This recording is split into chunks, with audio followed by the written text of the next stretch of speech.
Many of the early radical feminist groups folded in the early 70s as feminism took hold more generally and activists turned to actions designed to bring in more ordinary women. Some of these approaches now seem self-evident to us, but remember that in 1970 they still appeared disruptive to many men and women who supported traditional patterns. Organizations like NOW, the National Organization for Women, and the Women's Education and Action Alliance promoted leaders like Gloria Steinem, Germaine Greer, Kate Millett, and Shulamith Firestone to challenge old systems of thought. Florence Howe conceived the feminist press to publish books that recalled the lives of lost women and to promote social justice for women. Above all, she wanted to provide resources for teachers at all levels who wanted to expose their students to earth-changing women. Popular journals like Ms. Magazine and new academic journals like Signs legitimized the study of women's history and literature. These drew attention to the ways in which male power infused the daily lives and thoughts of everyone. The early changes were simple.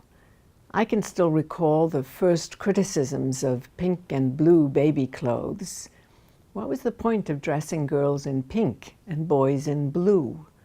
Would it damage little boys to wear pink? Psychologists pointed to subtle differences in parental behavior patterns, noting that parents reacted differently towards male and female babies. They cuddled girl babies more, and they played with boy babies more actively, tossing, throwing, and tickling them more aggressively. And what about Jack and Jill picture books, where Jack always fell first, while Jill came tumbling after, the willing companion, but not the initiator of activity?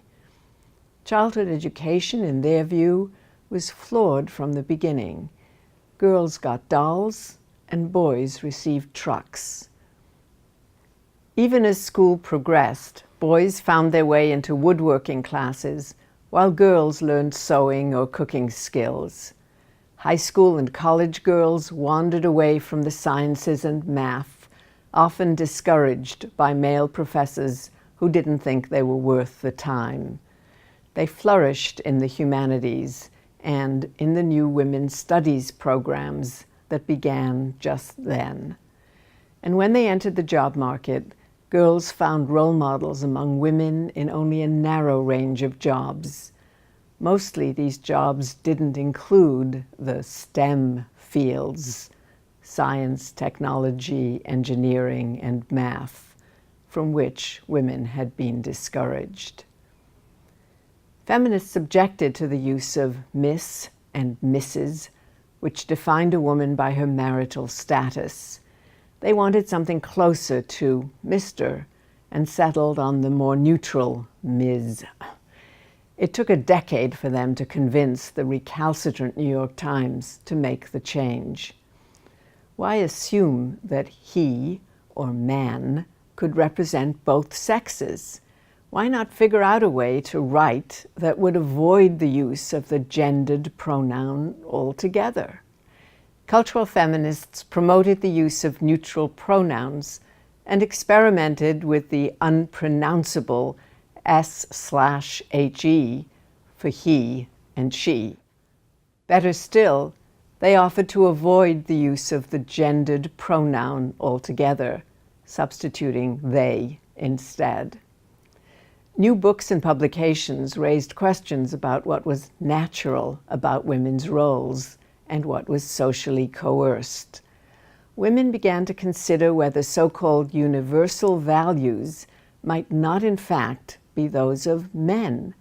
They asked whether gendered definitions applied to freedom, self-satisfaction, upward mobility, and political participation, arguing that these words simply applied to women in different ways than they applied to men.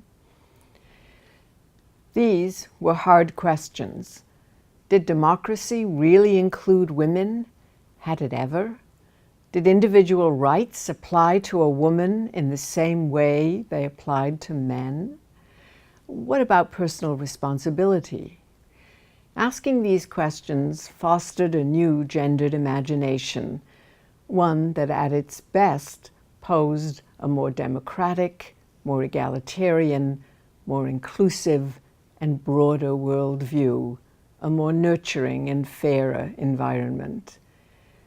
But asking these questions could also promote strife within families. Who would mow the lawn, take out the garbage, stay home from work with a sick child? Communities now divided over what kinds of books to use in classrooms. The promotion of ethnic, racialized, and gender identities became part of the political process.